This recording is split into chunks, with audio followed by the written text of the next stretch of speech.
Ao fim dessa aula, você vai entender tudo o que você precisa sobre variáveis com Python. E se você não entender, cara, eu não sei mais o que vai te ensinar. Então, sejam muito bem-vindos a mais uma aula do nosso curso de básico de Python. E nessa aula aqui, a gente vai falar de um dos temas mais fundamentais da programação como um todo. Não só do Python, mas da programação como um todo, certo? Que são as variáveis. Então, indo direto ao ponto, e dentro do Python nós temos diversos tipos de variáveis, tá? Diferente do JavaScript, que a gente tem 3 tipos de variáveis que são declaradas de uma maneira levemente diferente, no Python todas são declaradas da mesma forma. O que vai diferenciar uma variável de outra é o valor que está dentro dela. Então, a gente tem aqui, para começar, as variáveis de números inteiros, que vão ser muito usadas para idade ou coisas parecidas. Tudo envolve números inteiros, tá? Depois a gente tem as variáveis do tipo float, que são variáveis com números decimais, então, por exemplo, notas escolares ou, por exemplo, uma calculadora. Geralmente, uma calculadora, a conta pode vir um número quebrado,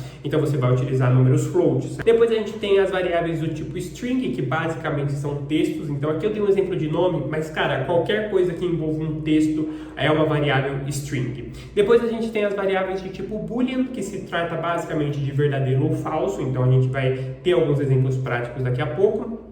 A gente tem as variáveis do tipo lista, então você tem várias coisas dentro de uma mesma variável. E a gente tem aqui os dicionários, certo? Que tem a mesma ideia da lista, mas trabalham de formas diferentes. E também tem a variável do tipo tupla, que eu não trouxe aqui, porque eu vou deixar lá para o Python Pro, porque ela tem algumas características diferenciadas, tá? Então, o tipo mais básico são esses aqui, tá? Que é a string, int, float e boolean. Essas 4 você vai ver em praticamente qualquer código, tá? Ao menos que seja um código muito curtinho, você talvez não veja, mas com qualquer código minimamente bem trabalhado, você vai ver todas essas variáveis aqui. Então, como eu disse, o string, sempre que você tiver um nome ou um texto, qualquer coisa que seja texto, você vai ter as variáveis strings. Qualquer coisa que seja um número inteiro, você vai ter uma idade. Qualquer coisa que tenha um número quebrado, você vai ter uma nota. E toda vez que você tiver uma situação binária, você vai ter o boolean, tá? Como eu disse, o que é uma situação binária? É uma situação de sim ou não, de verdadeiro ou falso.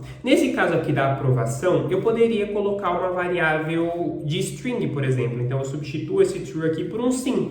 Então, sim, ele foi aprovado. Nesse caso, se eu mantesse dessa forma, toda vez que eu fosse fazer um relatório, eu teria que pedir para o código ler a palavra, entende? Então, eu teria que verificar o sim. E aí você começa a entrar em um monte de variáveis que podem dar problema. Então, esse sim pode ser escrito dessa forma, pode ser escrito dessa forma, pode ser escrito tudo em maiúsculo, pode ser escrito tudo em minúsculo. Então, quanto mais variáveis você coloca, maiores são as chances de erro. Quando falamos do boolean, é simples assim. Então, true or false, sim ou não, tá? True or false sempre são escritos com letra maiúscula, tá? Toda vez que você for escrever o boolean, você vai escrever de letra maiúscula e ele sempre vai ficar com essa cor diferenciada, tá? Nesse caso ele tá com esse azul porque é o tipo de cor que eu uso aqui, que é esse preto, que é esse tipo de preto. Mas se você tiver com outras cores, ele vai ficar em destaque também. Se você usar a tela azul, por exemplo, se eu não me engano, ele fica roxo. Então, ele sempre vai ficar diferente, tá? Você pode ver que todas as variáveis, elas mudam de cor para se diferenciar. Então, o texto, nesse caso aqui, ele tá marronzinho. Aí aqui os números, eles estão em um verde mais claro. E aqui o boolean ele está em azul, tá? Nesse caso, os números eles sempre ficam da mesma cor, seja int, seja float, tá? E geralmente você vai ver baseado no número mesmo, então se é um número inteiro ou se é um número quebrado. Vale ressaltar, o número inteiro ele pode ser um número float, mas um número float ele não pode ser um inteiro. Então, se você tem uma estrutura aonde você tem uns números float, por exemplo, não necessariamente todos serão quebrados. Não necessariamente todos serão 9,5, 3,4, nem sempre. Às vezes você pode ter um resultado de número inteiro, por exemplo, 25. Mas se você estiver utilizando números float, ele vai ser retornado dessa forma. Então, ele vai ser 25.0. Então, assim você identifica se é números inteiros ou números float. Então, se ele aparecer apenas dessa forma, é inteiro. Se ele aparecer dessa forma, é float. Ainda que 25 seja inteiro, ele vai ser escrito da forma float, certo? Então, você pode ter números inteiros dentro de um código float, mas você não pode ter um código float dentro dos números inteiros, porque o número inteiro ele não vai aceitar o 9.5. E depois a gente tem os tipos de variáveis compostas, certo? Então, essas aqui são as 4 básicas e a gente tem também as compostas, que são as listas e os dicionários. Então a lista é simples, você vai ter vários itens dentro de uma mesma variável. Então aqui eu tenho as matérias, Python, matemática, inglês, tudo dentro de uma mesma lista de itens. Aqui a gente tem o dicionário. O dicionário, ele funciona na programação da mesma maneira que ele funciona fora dela. Então, quando você abre um dicionário, o que você tem? Você tem a palavra e o que ela significa. Então, são sempre duas informações. Qual é a palavra e o que ela significa. Na programação é a mesma coisa, você sempre vai ter dois itens. Nesse caso aqui, o primeiro item é a matéria e o segundo item é a nota, entende? Então, essa nota está atribuída a essa matéria, essa nota está atribuída a essa matéria e essa nota a essa matéria. Então, toda vez que você vê duas coisas juntas, se trata de um dicionário, porque uma está atribuída à outra, certo? E aqui a gente tem a média final. Então, isso aqui é uma fórmula que a gente vai trazer as notas finais, e aí eu estou usando o número float para calcular isso. Nesse caso, eu estou usando o número float porque você pode ver que a nota daqui foi 9,5, entende?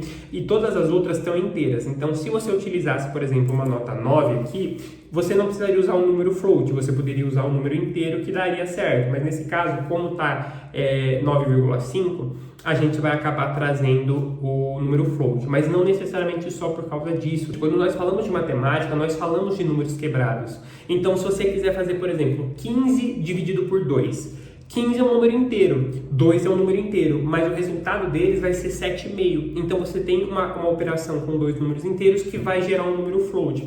Então, toda vez que você for fazer um cálculo, independente de qual seja, utilize números floats, porque se você não utilizar, o código simplesmente não vai funcionar, tá certo? Aqui eu coloquei uma estrutura para a gente ver esses valores funcionando, tá? Então, aqui eu fiz basicamente um relatório com um print de tudo que a gente precisa. Então, o aluno, a idade, a nota, se ele foi aprovado ou não, quais foram as matérias que ele fez, quais foram as notas dessas matérias e quais foram as médias finais. Então, se você quiser rodar isso aqui, a gente abre o terminal, Python, variável.py, roda isso aqui e a gente tem todas as informações. E como você viu aqui, a gente tem essa média final.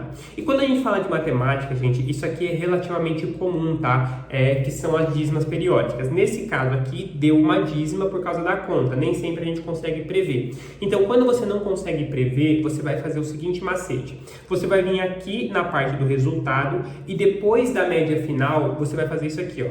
2 pontos. Ponto 2F. Quando você faz isso, você coloca o número de casas decimais limitados a 2. Então, se eu rodo isso aqui novamente, ele vai trazer aqui, ó, 8.17. E basicamente assim que você manipula as variáveis com Python. Então, como eu disse, ao fim dessa aula, você saberia tudo o que você precisa sobre os principais fundamentos das variáveis com Python. E se você tem interesse em se aprofundar no Python e se desenvolver ainda mais dentro do Python Pro, isso aqui é só o começo, tá? O Python Pro é uma comunidade completa com todo o conteúdo que você precisa para nunca mais comprar um treinamento de programação. Lá dentro você vai desde os fundamentos mais básicos, como lógica de programação, até as partes mais avançadas de orientação a objetos e as especializações com Python. Ciência de dados, automações, desenvolvimento web. Tem até um aluno do Python Pro que está desenvolvendo a própria inteligência artificial, como você está vendo no print aí. Então, sem mais, eu fico por aqui. Se inscreve no canal, like no vídeo e eu te vejo lá dentro do Python Pro.